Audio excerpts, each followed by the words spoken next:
So it says in the gospel lesson today that the wise men came to where Jesus and his parents were, and they opened their treasure chests. And inside was gold, frankincense, and myrrh. So what's inside your treasure chest? What's inside mine? What do you have to offer? Probably not gold, frankincense, and myrrh, but what is it? Remember about 3 or 4 weeks ago in the gospel lesson, people were coming into the temple and they put their offering in the treasury. And it said there were a lot of people that had quite a bit of money that put money in the treasury. And then Jesus asked the disciples to notice this lady that came in, and in the treasury she put in a copper coin, which is like worth a penny. And then Jesus said to the disciples, that lady gave more than everybody because she gave everything that she had from the very poverty of who she was. A few times over the years I've mentioned a student at St. Coletta's. His name is Robert Hall. He was 19 years old when I first met him. He must be like close to his mid-40s by now. And he became part of our family for a while. He lived in a housing project at 41st and Prairie on the south side of Chicago.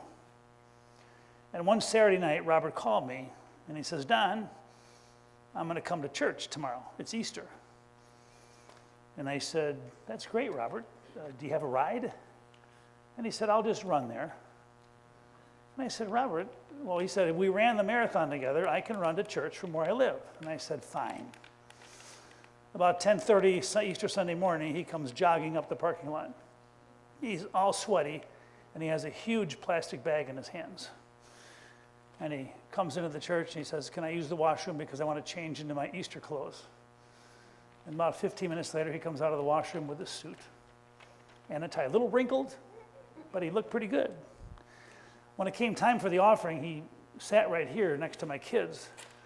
And I was a little embarrassed for him because the usher gives him the offering plate, and out of his pocket, he pulls out a little sandwich bag, and it had some change in it. And he opens the sandwich bag and empties the change into the offering plate. That was Robert's treasure chest, and he did that just for us. I'm sure there are times in your life when your treasure chest is full. When you open your treasure chest and you feel like you have a lot to give and a lot to share. But there's probably also times when you feel like your treasure chest is kind of empty. Maybe your soul is wrinkled.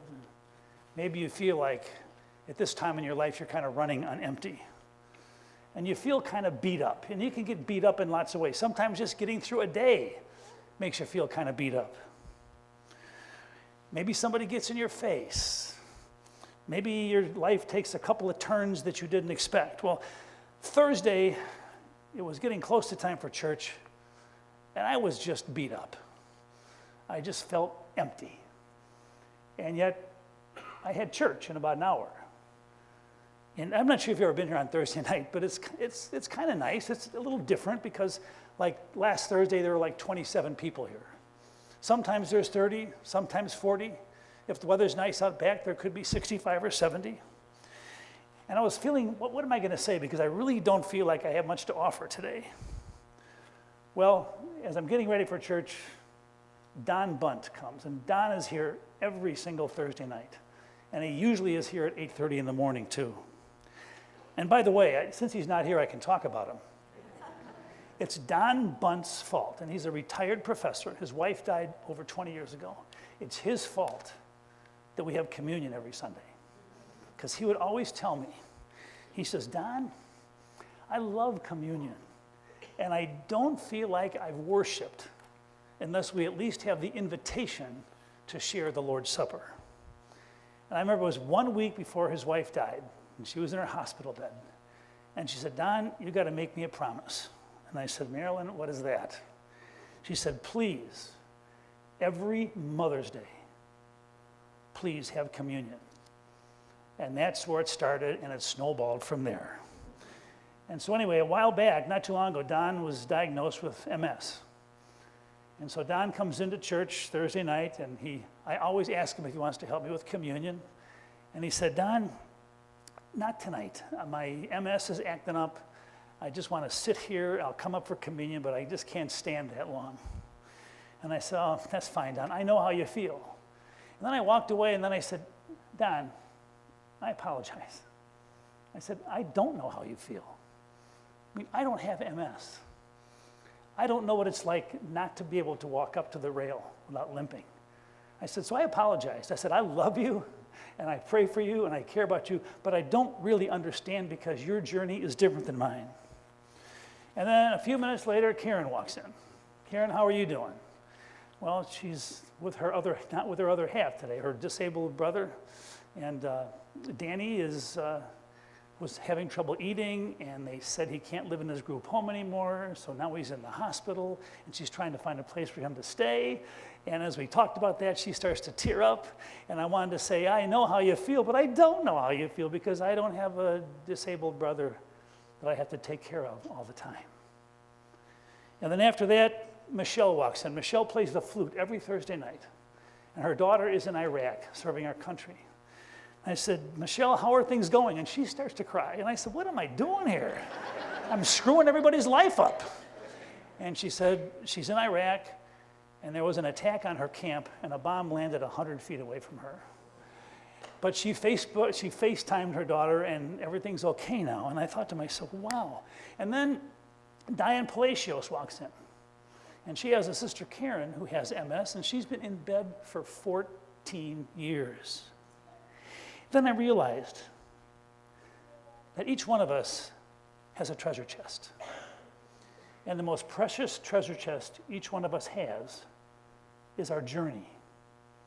Your journey, my journey, whatever it is, that is your treasure chest. Maybe it's a few pennies in a plastic bag. Robert's treasure chest, or Michelle's treasure chest, or Karen and her brother, or Don with MS, or Karen in her bed every day for 14 years. That's your journey, it's your treasure chest, and out of that treasure chest, you have something to offer the world. Because your journey is unique, and your journey and how you live it gives us hope and understanding, and teaches us what's important in life and what's not. You have yours, I have mine. And somehow, some way, on Thursday night or Sunday morning, our crazy journeys come together. And they're different, and we may not understand each other's journey, but just being together gives us hope and a spirit of goodness that'll never go away. You see, we can care, and we can listen, and we can share a few copper coins, and we can learn that what makes our journey richer is making sure that no one else has to walk their journey alone. And that's why we come together. Each day, you and I, we're called to open our treasure chest.